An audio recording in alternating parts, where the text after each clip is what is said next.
Hi guys, so Maple Leaf did it again, the 2021 Mr. Hop, and I've seen a lot of the threads. It's like putting it a little bit down, this for just being, oh yeah, it's just for cold weather application. It is not just for cold weather application. This is, unlike these, I'll get to why these are here. These are, it doesn't really say anywhere, but what you can actually feel and what you can actually test, it's that most of these normal buckings are made from EPDM. It's ethynyl propylene diene monomer, and this is a silicone. It also says silicone and all that, and people would believe that these were silicone as well, but these are not. These are a rubber. These are EPDM, to the best of my knowledge, EPDM rubbers. And this is real silicone. So, they did it again. They made the Maple Leaf Mr. Hop, exactly the same design as the normal Mr. Hop, but in silicone. And you might ask, why?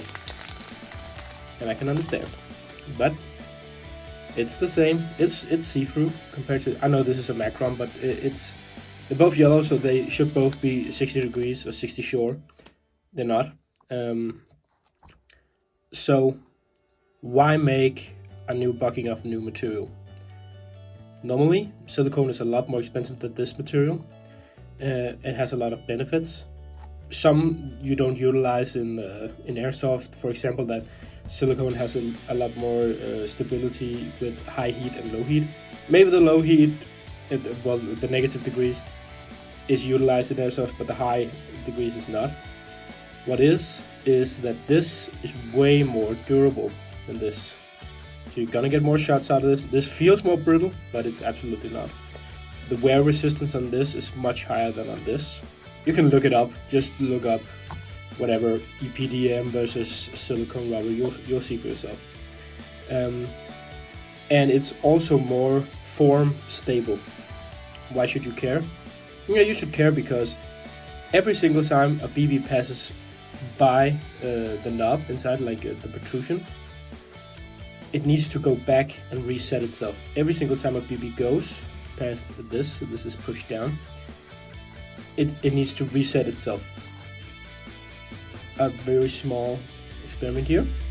So these are two of the same shores. I'm gonna compress them and see which one of them is gonna be round again fastest. And as you see, I don't know if that was very clear, but the silicone springs back to its original. It's clear when you got it in your hands. It springs back very, very clearly and very, very fast. This is still going. So this will, in theory, be better for high rate of fire builds, but it's just really fast to reset. Also, one thing you should notice before going out, this will be more precise. I just did a little back-to-back test, but it was an old Mr. Hop bucking. I'm gonna buy a new one of these in this configuration, like in EDPM, and see how it actually is. But as it is, this was more precise. They were both 60 degrees, but this would have the wear resistance of 65, if that's a thing. I know it's not a thing in Maple Leaf, but it would have the grip of 50 degrees because it's a lot softer. These are both yellow, these are both 60. Let's line them up, and you just push them together to see if what different hardness you can see. This is clearly a 70 and a 6 and a 60. Let's try that again. Okay, and we'll try with these. You see? So this is a lot softer, so bear that in mind. So if you normally go for these, I would still go for these, but I haven't done enough testing to just claim that this will hold up just as well as this, because there's clearly some shore, or some, normally in rubber you use shore as a term, not degrees, but there's clearly some difference in the degrees. It's not the material, they're the same width, and like it's dimension wise the same. So, but this is the next new thing. Still, yeah, forget the R-hub, forget all that.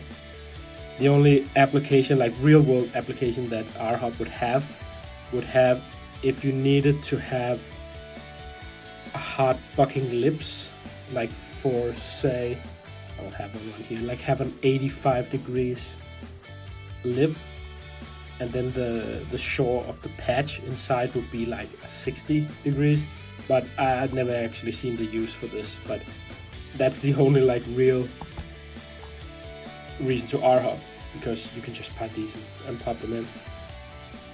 And just to remedy some questions I had for the rubbers, I use Maple Leaf Omegas if I do not use a max hub unit.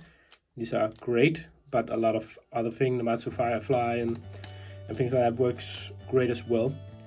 And if they would fit any kind of barrel and not just the Maple Leaf specific. The Maple Leaf specific in the other video was, at the time they only had 3 lengths. I believe it was 229, 250 and 290.